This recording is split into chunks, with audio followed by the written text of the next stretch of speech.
అందరికీ నమస్తే అండి. సీఎం చంద్రబాబు నాయుడు గారు 3 రోజుల కిందట ఒక మాట అన్నారు, అమరావతి దేవతల రాజధాని అని. సో దాన్ని పట్టుకొని వైఎస్ఆర్ కాంగ్రెస్ పార్టీ మీడియా సాక్షిలో ఒక డిబేట్ పెట్టారు.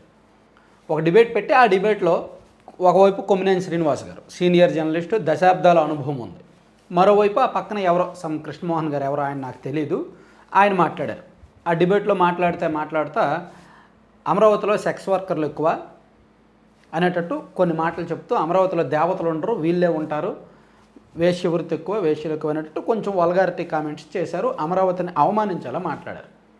ఆ వీడియో చూశాక కొంచెం నాకు బాధ అనిపించింది. రాజధానిని ఎందుకు ఇంత అవమానకరంగా మాట్లాడుతున్నారా అనిపించింది.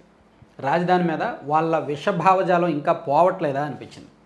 చాలా స్ట్రాంగ్గా, చాలా గట్టిగా రియాక్ట్ అవుదాం అనిపించింది. కానీ ఎందుకులే రియాక్ట్ అవ్వడం, వాళ్ళ భావజాలం వాళ్ళది, వదిలేద్దామని వదిలేశారు. వాళ్ళ భావజాలం అలా ఉంది, ఆ మూర్ఖత్వం అలా ఉంది, మనం దాని నుంచి బయటకు తీసుకురాకూడదు. అందులోకి వాళ్ళు వయసులో పెద్దోళ్ళు, విజ్ఞత ఉన్నవాళ్ళు. ఇప్పుడు కొమ్మినేని శ్రీనివాస్ గారికి తెలియదా రాష్ట్ర రాజధాని అమరావతి విలువేంటో? తెలియదా? కాబట్టి ఆయన సాక్షిలో జీతం కోసం పనిచేస్తున్నాడు కాబట్టి తనకు నెల వచ్చే జీతం కోసం తన ఆత్మాభిమానాన్ని, తన ఆలోచనల్ని, తన మనసుని అన్నింటినీ ఆ పార్టీకి తాకట్టు పెట్టేశాడు ఆయన. సో జీతం కోసం పనిచేస్తున్నప్పుడు అలా నిజాలు వదిలేయాలి, తప్పదు. ఇప్పుడు మేబీ వాళ్ళకి అమరావతి అంటే ఇష్టం లేకపోవచ్చు, ఆ పార్టీ భావజాలం ఉండొచ్చు. కానీ విజ్ఞతతో ఆలోచిస్తే రాష్ట్రానికి ఒక రాజధాని కావాలి. ఆ రాజధాని అమరావతి అని మొదటి నుంచి ప్రజలు మానసికంగా ఫిక్స్ అయ్యారు కాబట్టి వైసీపీ వాళ్ళు వచ్చి 3 ముక్కలు చేస్తామన్నా ఒప్పుకోకుండా ఆ పార్టీని తరిమి కొట్టారనేది కూడా వాస్తవాన్ని గ్రహించాలి. వీలైతే కొమ్మినేని శ్రీనివాస్ గారు తనకున్న అనుభవాన్ని, తనకున్న మొత్తం నాలెడ్జ్, విషయాన్ని, పరిజ్ఞానాన్ని మొత్తాన్ని జోడించి జగన్మోహన్ రెడ్డి గారి దగ్గరికి వెళ్ళి ఒక సున్నితమైన క్లాస్ తీసుకోవాలి. అయ్యా, మీరు నాకు జీతం ఇస్తున్నారు, అయినా పర్వాలేదు, ఒక్కసారి నా మాట వినండి సార్. రాష్ట్ర రాజధాని విషయంలో మన వైఖరి మారాలి సార్. మనం 3 రాజధానులు అన్నాము, అయినా సరే ప్రజలు యాక్సెప్ట్ చేయలేదు. వైజాగ్ పరిపాలనా రాజధాని అంటే వైజాగ్లో మనకు ఓట్లు వేయలేదు.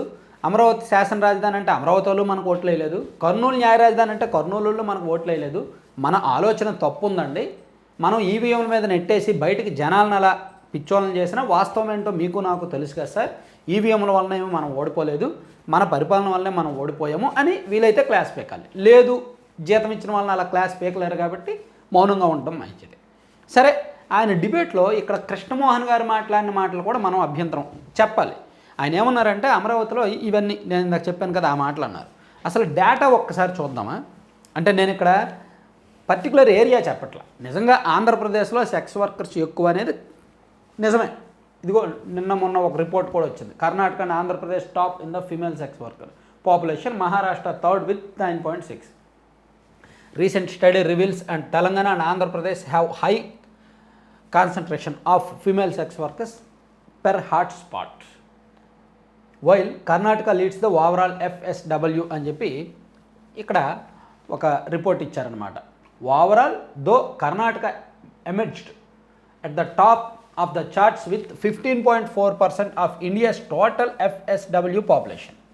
It was followed by Andhra Pradesh 12%. అంటే ఆంధ్రప్రదేశ్ దేశం మొత్తం మీద ఉన్న వర్కర్స్లో కర్ణాటక వాళ్ళు 15.4% ఉంటే ఆంధ్రప్రదేశ్ వాళ్ళు 12% ఉన్నారు. ఇది మనకు అవమానకరమే. దేశవ్యాప్తంగా ఉన్న వర్కర్స్లో మనం సెకండ్ ప్లేస్లో ఉన్నాం.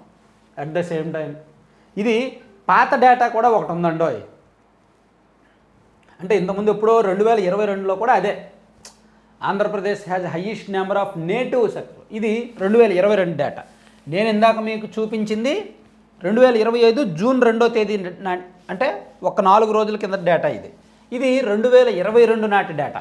Andhra Pradesh tops the list in the country with the most number of native workers according to the latest report released by union ministry of health and family welfare. అంటే కేంద్ర ప్రభుత్వం health and family welfare department వాళ్ళు release చేసిన లెక్కల ప్రకారం ఆంధ్రప్రదేశ్లో native workers ఎక్కువ అని చెప్పి వాళ్ళు చాలా క్లియర్గా ఒక డేటా మెన్షన్ చేస్తూ ఇచ్చారు. ఇది ఖచ్చితంగా ఆంధ్రప్రదేశ్కి అవమానకరమే. కానీ అమరావతి అని అనలేదండి. అమరావతి అని అనలా, ఆంధ్రప్రదేశ్ అనే అన్నది డేటా, సెంట్రల్ గవర్నమెంట్ డేటా. మీ దగ్గర అమరావతి అనడానికి ఏదైనా ఆధారం ఉంటే చూపించండి. అమరావతిలోనే ఎక్కువ, అందుకే ఆంధ్రప్రదేశ్ దేశంలో టాప్లో ఉందని అనడానికి ఏమైనా ఆధారం ఉంటే చూపించండి. అమరావతిలో ఎక్కువని మీరు ఒక విష ప్రచారాన్ని తీసుకొచ్చారు. అమరావతి మునిగిపోద్దన్నారు, అమరావతికి వరదలు వస్తాయన్నారు, అమరావతిలో కమ్మోళ్ళలో ఎక్కువ అన్నారు, ఒక కులానికే అమరావతి అన్నారు. ఇప్పుడు చివరికి అమరావతిలో వేశ్యలు ఎక్కువ అంటున్నారు. ఎంత తప్పండి, ఎంత దరిద్రగొట్టు మాటలండి, ఎంత దరిద్రగొట్టు భావజాలం అండి అది. ఒకసారి ఆలోచించండి. ఇక్కడ నేను ఒక డేటా చూపించగలను. ఆ డేటా చూపించడం వలన కొన్ని జిల్లాల మనోభావాలు దెబ్బతింటాయి. నా దగ్గర డేటా ఉంది, నేను స్టడీ చేసి పర్టికులర్గా ఏ ఏ జిల్లాల్లో ఈ పడుపు వృత్తి ఎక్కువ అనేది నేను డేటా సేకరించాను. నేను చెప్పడం వల్ల ఆ జిల్లాల మనోభావాలు దెబ్బతింటాయో లేదా నాకు విజ్ఞత ఉంది. నేను ఆ డేటా చూపించి ఆ జిల్లాల మనోభావాలు దెబ్బతీసే ఉద్దేశం నాకు లేదు. కానీ సోకాల్డ్ ఈయన చెప్పాడు కాబట్టి నేను చెప్తున్నా ఏ ఏ జిల్లాల్లో ఎక్కువ అనేది.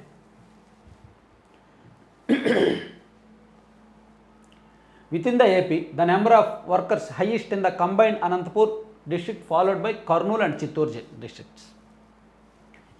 మన రాష్ట్రంలో ఎక్కువ, మన రాష్ట్రంలో ఇదిగోండి ఎప్పుడైతే ఈ డేటా రిలీజ్ అయిందో,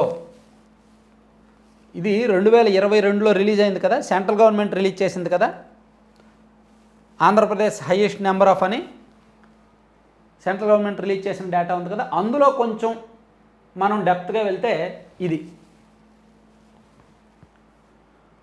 the number of workers in the highest in the combined Anantapur district followed by Kurnool and Chittoor district. Compared to these districts, the number of lesser is joint Kadapa district. According to the study conducted between January 2021 and September 2021, there are total number of 8,25,055 workers in the country. అందులో అంటే దేశం మొత్తం మీద 8,25,000 మంది ఉంటే ఒక్క ఆంధ్రప్రదేశ్లో 1,33,000 మంది ఉన్నారు అని చెప్తూ, కర్ణాటకలో 1,16,000 మంది, తెలంగాణలో 1,00,000 ఇంతమంది అని చెప్పి ఇలా రాష్ట్రాల వారీగా చెప్పారు. అందులో మన రాష్ట్రంలో ఎక్కడ అంటే ఆ జిల్లాలు కూడా ఎక్కడ అనేది మెన్షన్ చేశారు. సో ఇక్కడ అందులోకి అందరూ కావాలని వెళ్ళరు. కొన్ని పరిస్థితులు, కుటుంబ పరిస్థితులు, ఆర్థిక పరిస్థితులు, కొన్ని రిలేషన్స్, రకరకాల పరిస్థితుల నేపథ్యంలో అందులోకి వెళ్ళిపోతారు. దాన్ని రాజకీయానికి ముడిపెట్టకూడదు. దాన్ని ఆ వృత్తిని రాజకీయానికి ముడిపెట్టడం అనేది అవివేకం, అజ్ఞానం. ఇంకా అంతకుమించి కొన్ని పదాలు వాడగలను కానీ పెద్దవాళ్ళు కాబట్టి వాడట్లేదు. సో ఇక్కడ వైఎస్ఆర్ కాంగ్రెస్ పార్టీకి అమరావతి అంటే పడకపోవచ్చు, ఇష్టం లేకపోవచ్చు, అది ఆ పార్టీ భావజాలం, వదిలేద్దాం. కానీ ఈ రాష్ట్ర అభివృద్ధి కోరుకున్నవాడిగా, రాజధాని నిర్మాణం సక్రమంగా జరగాలి అని కోరుకున్నవాడిగా ఆ వీడియో చూసిన తర్వాత నాకు బాధ అనిపించింది. ఫస్ట్ ఏమో ఒక సామాజిక వర్గ రాజధాని అన్నారు, ఆ తర్వాత ఏమో వరదల మీద వరదలు వచ్చేస్తాయి మునిగిపోద్ది అన్నారు, ఇప్పుడేమో ఈ వృత్తి ఎక్కువ అని ఒక ప్రచారాన్ని తెర మీదకి తీసుకొస్తున్నారు. తప్పు నిజంగా. అంటే నేను ఇంతకుమించి కొన్ని పదాలు వాడలేను కానీ నాకు కొన్ని పరిమితులు పరిధులు నేను ఫాలో అవుతాను. నేనే కనుక పరిమితులు పరిధులు ఫాలో అవ్వకుండా పార్టీలు ఇచ్చే కంటెంట్ని ఫాలో అయితే చీల్చి చెండాడేవాడిని, ఇలా మాట్లాడే ఒక్కొక్కడిని కూడా ఓన్లీ నోటితోనే చీల్చి చెండాడేవాడిని. ఎందుకంటే మీకంటే నాకు ఎక్కువే తెలుగు వచ్చని నాకు నమ్మకం, మీకంటే నాకు ఎక్కువే ఎంతో కొంత ఈ భావజాలం ఉందని నాకు నమ్మకం. కానీ నేను ఒక పబ్లిక్ లైఫ్లో ఉన్నాను కాబట్టి వర్డ్స్ కంట్రోల్ చేసుకోవాలి కాబట్టి కంట్రోల్ చేసి మాట్లాడుతున్నాను. Thank you.